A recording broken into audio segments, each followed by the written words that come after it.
Hello students, today we discuss a new topic that is approaches which enhance crop yield.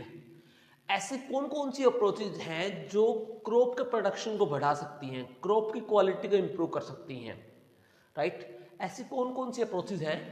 इसमें generally हम 3 approaches करते हैं। First आती है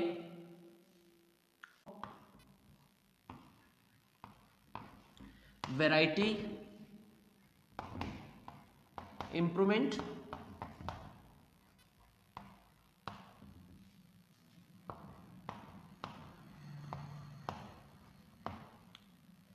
and second is the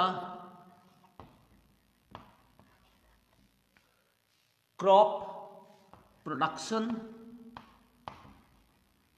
improvement,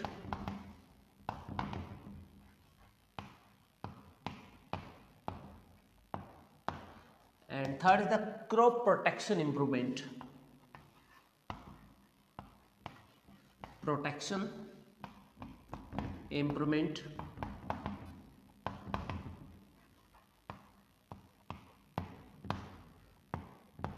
तो ये 3 अप्रोचेस होती है इसमें।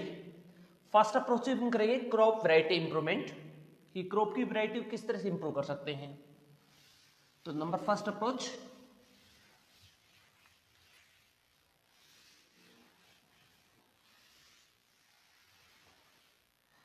is crop variety improvement.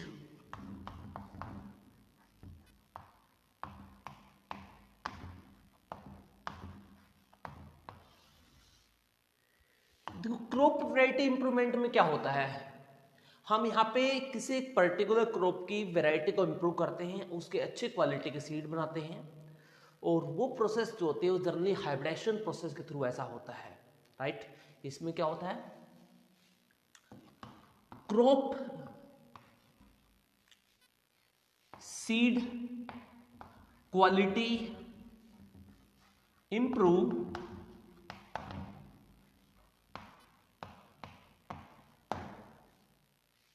जो सीड की जो क्वालिटी होती है उसको इंप्रूव किया जाएगा, राइट? क्या होगा, इस प्रोसेस का नाम होता है, यहाँ पे एक प्रोसेस होती है, इसका नाम था हाइब्रिडेशन। हाइब्रिडेशन हाइब्रिडेशन के अंदर ऐसा होता है, हाइब्रिडेशन में क्या होता है, मान लीजिए 2 वैरायटी है किसी क्रॉप की, जैसे मैं इमेजिन करिए, जस्ट इमेजिन करिए आप कि एक कॉटन की वैरायटी है ए, एक कॉटन की वैरायटी कौन सी है, ए है, राइट? दूसरी वैरायटी यहाँ पे कॉटन की वैरायटी बी है यहाँ पे, राइट? इस कॉटन की वैरायटी के पास इसकी कुछ एडवांटेज है। इसके पास एडवांटेज ये है कि मान लीजिए प्लांट है इसका, राइट? और ये मान लीजिए इसका प्लांट है क्रॉप बी का। ए के पास एडवांटेज है कि इसकी हाइट ज़्यादा है, इसकी हाइट ज़्यादा है, यानी टॉल है, ये लंबी है, राइट? यानी क्या है, मान लीजिए जस्ट ये क्या है, टॉल है, ये लंबी है। लेकिन इसकी डिसएडवांटेज ये कि लॉट ऑफ वाटर लेती है, पानी ज़्यादा लेती है, हाई वाटर कंजप्शन है इसके पास, हाई वाटर कंजप्शन,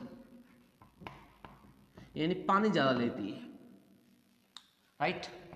प्रोडक्शन भी ज़्यादा है, हाई प्रोडक्शन इसका, प्रोडक्शन है। इसकी 3 प्रॉपर्टी है।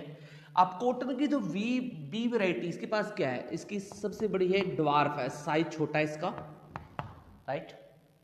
जो कि डिसएडवांटेज है, कॉटन में साइज बड़ा होना चाहिए। सेकंड है कि लो वाटर लेती है, पानी कम लेती है, ये इसकी अच्छी बात है।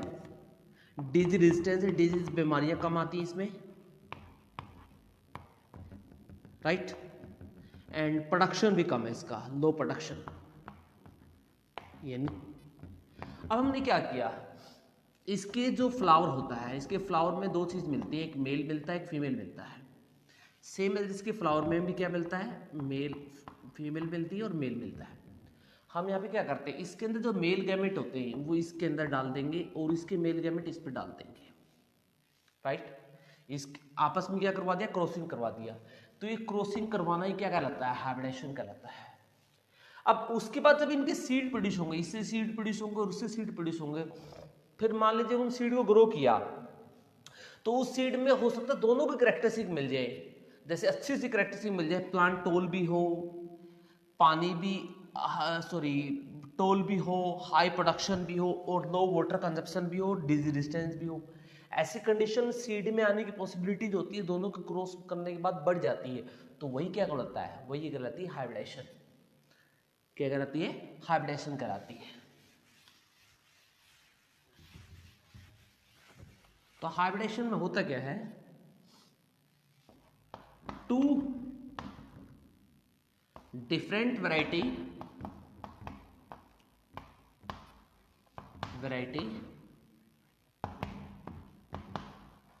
और superior plants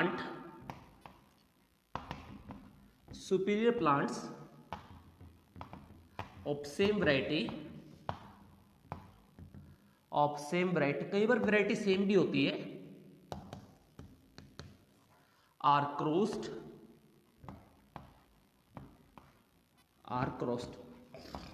उन्हें क्या कर लिया जाता है, क्रॉस कर दिया जाता है। इस प्रोसेस क्या बोलते हैं, इस प्रोसेस को बोलते हैं हाइब्रिडेशन, राइट। अब इसके बेनिफिट क्या होंगे, ऐसा करने के बेनिफिट क्या होते हैं, एम क्या होगा इसका, एम ऑफ हाइब्रिडेशन, हम किस पर्पस के लिए हाइब्रिडेशन करते हैं।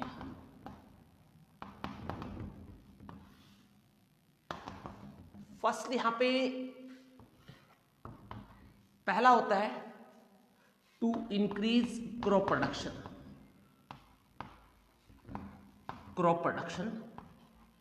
क्रॉप के प्रोडक्शन को बढ़ा देना। पहला हमारा बेनिफिट क्या होता है, क्रॉप के प्रोडक्शन को बढ़ाना।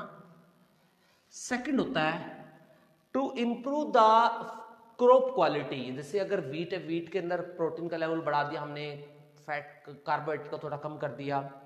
इसके अलावा हमने और क्या किया, लाइक स्पिंच के अंदर हमने आयरन का लेवल बढ़ा दिया।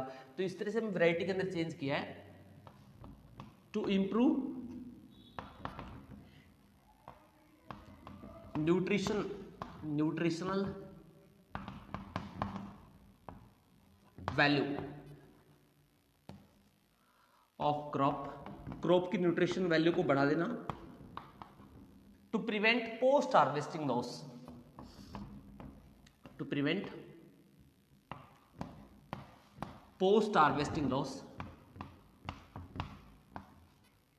देखो पोस्ट हार्वेस्टिंग लॉस, अगर क्रॉप एक बार पक जाती है, क्रॉप मान लीजिए एक बार पक जाती है, तो पकने के बाद क्या होता है उसके अंदर, अब मान लीजिए किसी किसान के पास 10 एकड़ लैंड पे वीट है मान लीजिए, तो एक साथ सभी को नहीं काट सकता, तो क्या होगा उसके जो क्रॉप्स है उसमें लॉस होना शुरू हो जाएगा। उसे कहते हैं पोस्ट, गेहूं अपने आप गिरना शुरू हो जाएगी, तो उसे कहते हैं पोस्ट हार्वेस्टिंग लॉस। तो ये पोस्ट हार्वेस्टिंग लॉस को मिनिमम किया जा सकता है हाइब्रिडेशन के through, right. To make plant disease resistance, plant को डिजीज बीमारियां ना लगे उसके रेजिस्टेंस बनाने के लिए ऐसा किया जाता है, right. To make plant drought resistant, drought salinity resistant, हम प्लांट को ऐसा बनाएंगे इस प्रोसेस के थ्रू कि प्लांट जो होता है ज्यादा सैलिनिटी वाले एरिया में, जहां पे सोइल में सैलिनिटी ज्यादा, वहां पे ग्रो सकते हैं, और सूखे वाले जहां पे पानी कम है उस एरिया में भी प्लांट ग्रो हो सकते हैं। हम प्लांट को ऐसा बनाएंगे, राइट। सो ये होते हैं aims of hybridisation. So that is about the crop variety improvement.